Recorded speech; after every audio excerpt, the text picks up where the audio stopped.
નમસ્કાર મિત્રો, hello education પર આપનું સ્વાગત છે। ગુડ ન્યૂઝ મિત્રો મળી રહ્યા છે। આરટીઈ 2009 અંતર્ગત શૈક્ષણિક વર્ષ 2026-27 એટલે નેક્સ્ટ જે શૈક્ષણિક વર્ષ આવે છે એમાં વિના મૂલ્યે ધોરણ 1 ની અંદર ખાનગી હોય પણ પ્રાથમિક શાળાની અંદર પ્રવેશ મેળવવા માટેની જે જાહેરાત છે એ મિત્રો આવી ગઈ છે।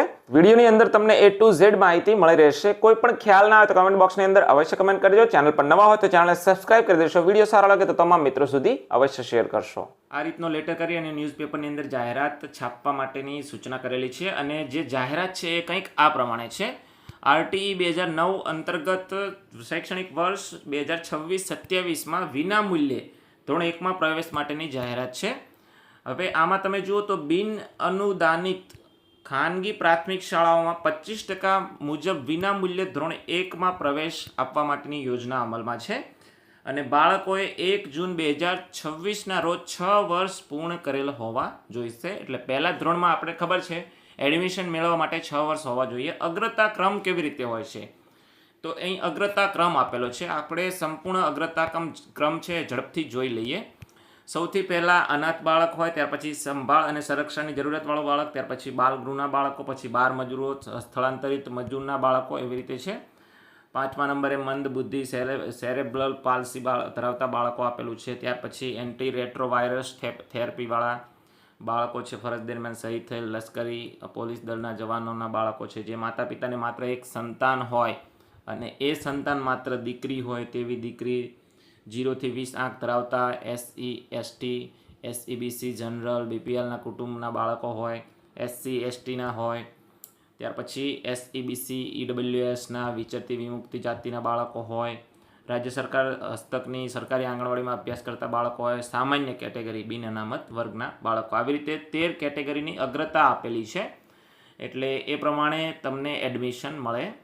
અહીં લખ્યું છે અગ્રતાક્રમ 8, 10, 11, 12 અને 13માં આવતા બાળકો માટે શિક્ષણ વિભાગનો જે પત્ર છે ગ્રામ્ય અને શહેરી બંને માટે વાર્ષિક જે આવક મર્યાદા છે 6 લાખની લાગુ પડશે। પ્રવેશ માટે કેટેગરીની અગ્રતા, આવકની અગ્રતા, વાલીએ પસંદ કરેલ શાળાની અગ્રતા, આ 3 વસ્તુને ધ્યાનમાં રાખી અને પછી મેરિટ લિસ્ટ બહાર પાડવામાં આવશે, અગ્રતા યાદી બહાર પાડવામાં આવશે। પ્રવેશ મેળવવા માટે આ વેબસાઇટ પર તારીખ 4/4/2026ના શનિવારથી 17/4/2026 શુક્રવાર દરમિયાન ફોર્મ ભરી શકાશે। વેબસાઇટ આપણે જોઈ લઈએ એટલે એની સાથે કયા કયા આધાર પુરાવાને ઓનલાઈન જે ફોર્મ છે ક્યાં ભરવાનું એ તમામ વસ્તુ તમને હું બતાવું છું।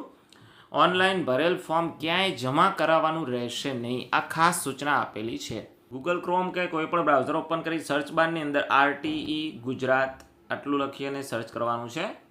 એટલે આ રીતની RTEORPgujarat.com વાળી જે વેબસાઇટ છે આવી જશે। એમ પણ તમને ના મળે તો આની સીધી લિંક તમને વિડીયોના ડિસ્ક્રિપ્શનમાં આપી દઈશ। હવે આ વેબસાઇટ પર ઘણી બધી માહિતી આપેલી છે, A to Z માહિતી મળી જશે, તમને તમારે ક્યાંય જવાની જરૂર નથી। અહીં નીચે સ્ક્રોલ કરો તો ઓનલાઈન અરજી થશે, પછી જિલ્લામાં મંજૂરી, સીટ ફાળવણી, પ્રવેશપત્ર પ્રિન્ટ અને શાળામાં પ્રવેશ, આ રીતના સ્ટેપ આપેલા છે। નીચે સ્ક્રોલ કરો એટલે તમને તમામ માહિતી મળી રહેશે। ફોર્મ ભરવા માટેના આવશ્યક દસ્તાવેજો ખાસ અગત્યના છે, તમને હું જણાવું છું। ફોર્મ ભરતી વખતે અપલોડ કરવાના ડોક્યુમેન્ટ, ત્યાર પછી આરટીઈ હેઠળ માતા પિતા વાલી માટે ઓનલાઈન ફોર્મ ભરવા અંગેની સૂચના પણ છે। શાળાની યાદી, અરજીની સ્થિતિ, પછી અરજી પ્રિન્ટ, એડમિશન એટલે પ્રવેશપત્ર, હેલ્પલાઇન, તમામ જે મેનુ આપ્યા છે એ જ્યારે ફોર્મ ભરવાનું સ્ટાર્ટ થશે ત્યારે વર્ક કરતા થઈ જશે। એટલે હાલ છે એ જૂની જાહેરાત પ્રમાણે હશે, એટલે અગાઉના વર્ષે જાહેરાત થઈ હશે એ પ્રમાણે ફોર્મ ભરવાનું જેવું ચાલુ થશે એટલે આ જે મેનુ છે એ વર્ક કરતા થઈ જશે। જે આવશ્યક ડોક્યુમેન્ટવાળું છે કે ફોર્મ ભરવા માટે કેટલા ડોક્યુમેન્ટ જરૂરી પડશે એ તો આપણને ખબર છે કે એમાં કોઈ ચેન્જીસ થાય નહીં।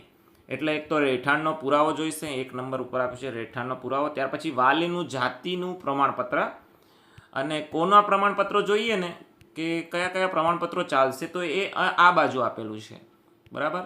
એટલે એ તમારે જોઈ લેવાનું છે। જન્મનું પ્રમાણપત્ર અત્યારથી જ આપણે રેડી કરીને રાખો। ફોટોગ્રાફ્સ, પાસપોર્ટ સાઇઝનો કલર ફોટોગ્રાફ્સ એ બાળકનો જોશે।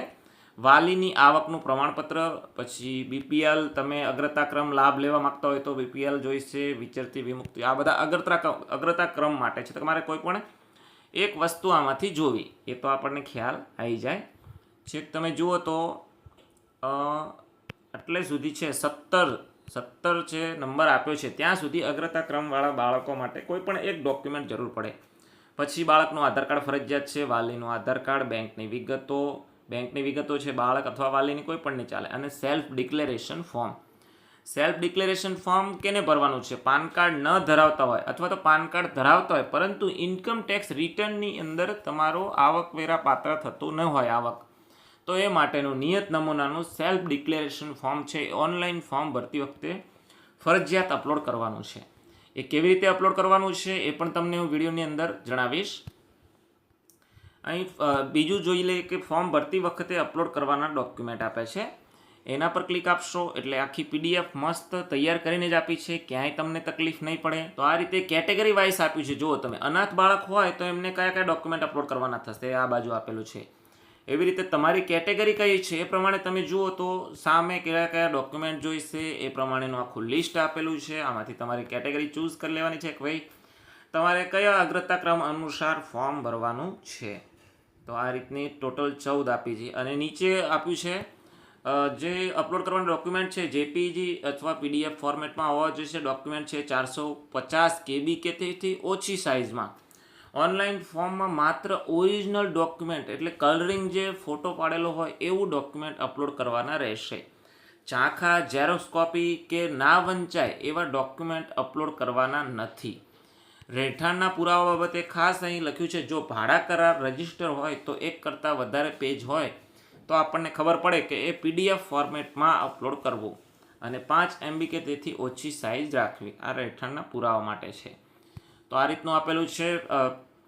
ઘણી બધી સૂચનાઓ પણ આપેલી છે, તમને ના ખબર પડે તો અહીં ઓનલાઈન ફોર્મ ભરવા અંગેની સૂચના આપી છે, એના પર ક્લિક કરશો તો આ રીતની વાલી મિત્રો માટે ઘણી બધી સૂચનાઓ આપી છે, તમે વેબસાઇટ પર આવીને જોઈ શકશો. હેલ્પલાઇન પણ આપેલી છે, ઉપયોગી લિંક તમે જુઓ તો અરજી ફોર્મ એટલે અરજી ફોર્મ ભરવું હોય તો પછી અહીં ક્લિક આપવાનું થાય. જરૂરી દસ્તાવેજો, શાળાની યાદી, અરજીની સ્થિતિ જોવી હોય, અરજી પ્રિન્ટ કરવી હોય. આ તો ફોર્મ ભરવાનું જ્યારે સ્ટાર્ટ થશે ત્યારે આ લિંક છે એક્ટિવેટ થઈ જશે. પ્રવેશ કાર્ડ, કાયદા નિયમો, અભિપ્રાય, આ બધું વસ્તુ આપેલું છે. આવશ્યક દસ્તાવેજોની સંપૂર્ણ માર્ગદર્શિકા આપેલી છે. તમે ઉપર જશો તો અહીં પણ વારંવાર પૂછાતા પ્રશ્નો આપેલા છે. તમારે હેલ્પલાઇન જોઈતી હોય તો એ પણ આપેલું છે. કાયદા નિયમો તમામ વસ્તુ આપેલી છે.